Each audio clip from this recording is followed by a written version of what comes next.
I haven't made a Marvel Spider-Man 2 video in a while, and as of now the game is roughly 9 months away, with it releasing in fall 2023, so now is the perfect time to release a video like this. I say that because we haven't gotten any new images or trailers, and I wouldn't want to discuss things in this video that I want in the game that we've already been shown, which would also make for a good surprise come new information. In today's video I wanted to share 5 Marvel landmarks I want to see in the upcoming game, in no order, but 5 Marvel landmarks to include that weren't in the first game and would help build a bigger world within Insomniac's universe. And speaking of a bigger Insomniac world, the first Marvel landmark I'd like to see included in Marvel Spider-Man 2 is something related to the X-Men. I say this because Insomniac is working on a Wolverine game that is confirmed to take place in the same universe as Spider-Man, so including a reference to the X-Men in this game, whether it be through a building or a billboard, would be neat to see, especially when the Wolverine game comes out and you can relate back to it. Although X Corporation doesn't take place in New York in the comics, you could include an office in this New York, or you could include Frost International, or even give signs around the city calling for no more mutants. Trask Industries would also be a nice landmark to include in this game, and I believe it played a big role in Ultimate Spider-Man, so it could be a nice callback to that game. And overall, I don't believe there were any landmarks or references to the X-Men in either of the previous Spider-Man games, so it would be nice to include that now that Wolverine will exist in this universe.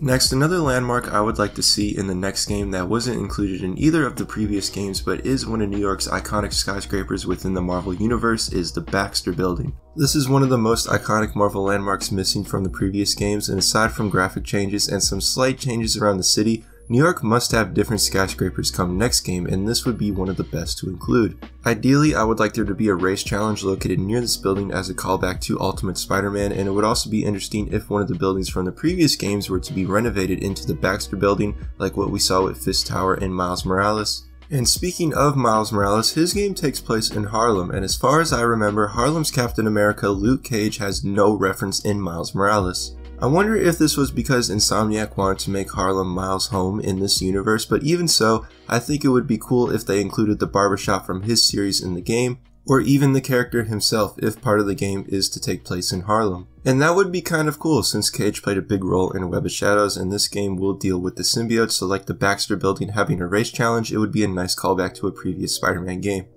The next landmark I'd like to see in Marvel Spider-Man 2 is a big maybe if the game extends upon Manhattan, but I'd like to see Midtown High School. This is Peter's high school in the comics, and I believe the in-game Miles Morales also went here because he wears the Midtown shirt, and this all depends on if Insomniac lets the players explore Queens in the coming game. I think the city needs to be expanded upon more than just Manhattan, and we haven't been able to roam in Queens since Ultimate Spider-Man, so including this would be a nice addition and show how powerful the PS5 hardware could be. And last but not least, another Fantastic Four reference I would like to see in Marvel Spider-Man 2, my last Marvel landmark, the Embassy of Latveria. The Embassy of Wakanda can be found in both games, with a slight but nice change being found in Miles Morales, and you can also find the League of Nations in each game, but no hints towards Latveria. This is Doctor Doom's country in the comics, and the embassy is present in Marvel's New York, so again, adding a reference to the Fantastic Four and one of Marvel's most iconic villains would be a great addition to the game. And on a related note, you could also include the embassy of Symkaria, as it is a reference to Silver Sable.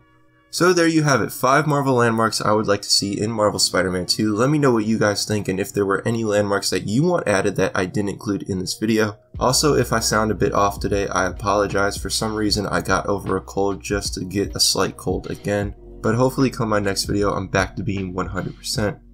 And as always, thanks for watching, be sure to subscribe, follow my social medias, hit that like button, and I will see you guys again in my next video.